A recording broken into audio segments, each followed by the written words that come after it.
Olá, meus amigos, boa noite. Que a paz de Jesus esteja conosco neste momento, em nossos lares, em nossos corações. Mais uma vez nos reunimos aqui, agora virtualmente, para falarmos do Evangelho de Jesus.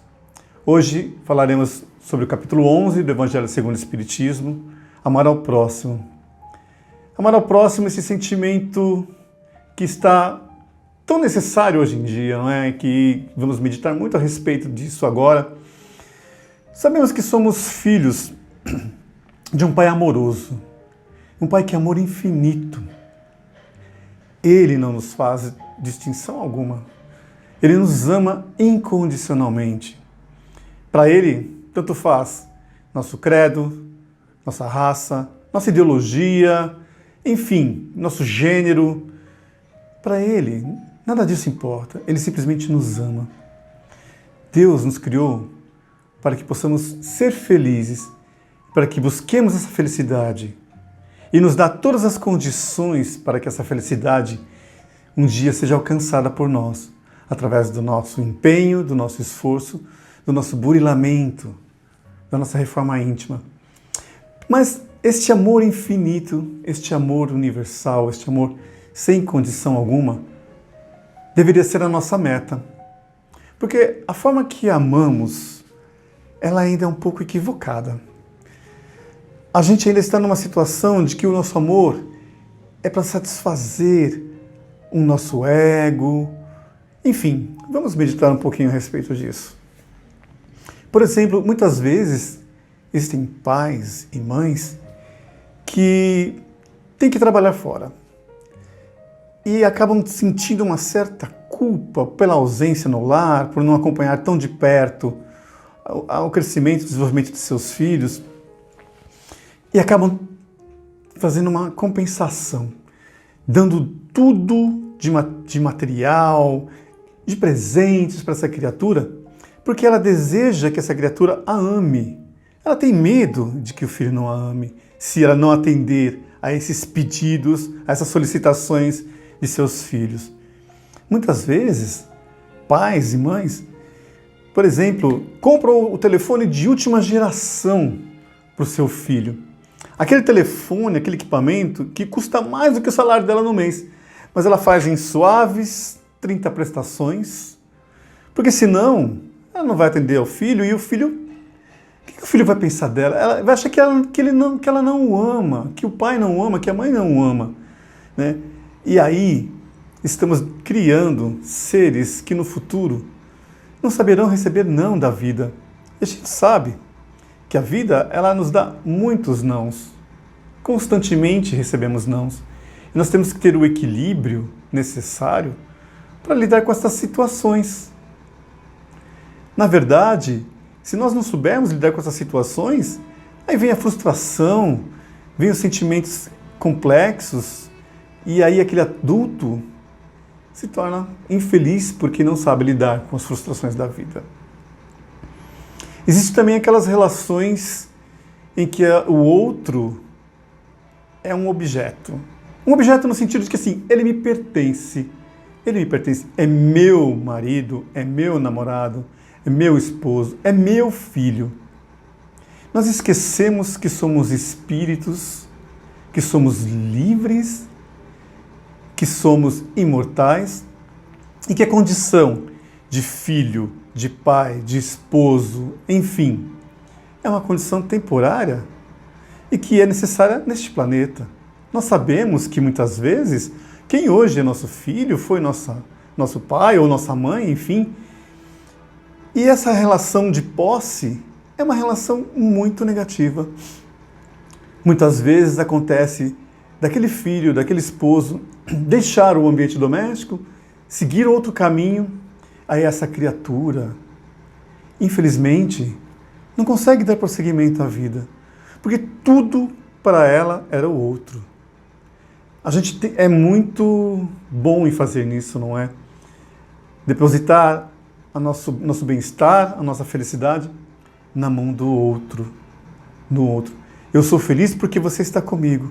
Quando o mais certo é sermos felizes, sermos plenos conosco mesmo, para que o outro seja um complemento, para que o outro seja um companheiro e não toda a razão de nossa existência. Aí, essa questão da posse muitas vezes traz grandes complicações. Nós acompanhamos dia após dia nos noticiários casos de feminicídio, crimes passionais, simplesmente porque a criatura não consegue conceber, não consegue deixar com que o outro siga a sua vida no momento que já não é mais interessante, já não é mais possível aquela união. Nós precisamos compreender que nós partilhamos da vida um do outro, que nós concedemos o privilégio, vamos dizer assim, de conviver a existência com aquele outro, de partilharmos experiências, de crescermos juntos, sem, no entanto, que o outro seja um objeto, uma propriedade minha. A concessão de conviver, de viver junto, de passar um tempo juntos nessa existência, é uma concessão de ambas as partes. A partir do momento que uma dessas partes não mais assim o deseja, a gente deve simplesmente permitir que o outro siga o seu caminho. A gente já ouviu dizer aquela célebre frase: quem ama, liberta. Quem ama não escraviza. Quem ama não quer manter o outro a seu lado a todo custo. Até porque, qual seria a qualidade dessa relação se eu desejo que o outro fique do meu lado, mas eu sei que aquela relação, que o desejo do outro não é o mesmo. Ele está partilhando da vida dele comigo, mas de uma forma imposta. Não é saudável. Isso não pode trazer nada de bom. Bom, também temos aquelas relações utilitárias. Não é? Às vezes o ser passa uma existência inteira com o outro, mas quando o outro mais necessita, aí ele é abandonado. A gente sabe, tem muitos casos por aí de criaturas, irmãos nossos, que estão nos asilos, que estão abandonados, às vezes, muitas vezes em seus lares, porque aquela utilidade que ele tinha para mim já não existe mais. Às vezes, a utilidade financeira, monetária, você me dá um teto, você me dá, enfim, as mais variadas formas de compensação. Eu estou com o outro enquanto ele me é útil, ele me satisfaz as minhas necessidades. E aí quando realmente nós somos postos à prova neste amor, aí fracassamos. Porque simplesmente nós abandonamos o barco e deixamos o outro à sua própria sorte. Mas na verdade, até agora a gente está falando dessa situação toda de amor equivocado, mas a gente sabe que neste mundo de transição, essa relação também está sofrendo uma certa transição. Quantas coisas boas estão acontecendo no nosso mundo. Nós já, devagarinho, vamos nos posicionando melhor, vamos compreendendo. O Evangelho de Jesus nos traz à luz, nós meditemos a respeito disso e procuremos colocar em prática. Hoje em dia, já vemos muitos irmãos nossos praticando este amor, se doando. Porque, na verdade, o que nós precisamos é deixar um pouco o nosso ego, o nosso egoísmo de lado, nos colocarmos um pouco no lugar do outro e fazermos algo a esse nosso irmão, fazer ao próximo aquilo que nós gostaríamos que fizessem por nós. Esta é a máxima. Nesses momentos de isolamento, graças a Deus, nós temos visto muitos, mas muitos exemplos de criaturas se auxiliando mutuamente. Né? Ou seja, aquele vizinho idoso que não pode ir para a rua e eu me coloco à disposição de fazer este ou aquele favor, uma compra, enfim. Nos preocuparmos com o bem-estar do outro. Nós precisamos fazer isto com mais frequência.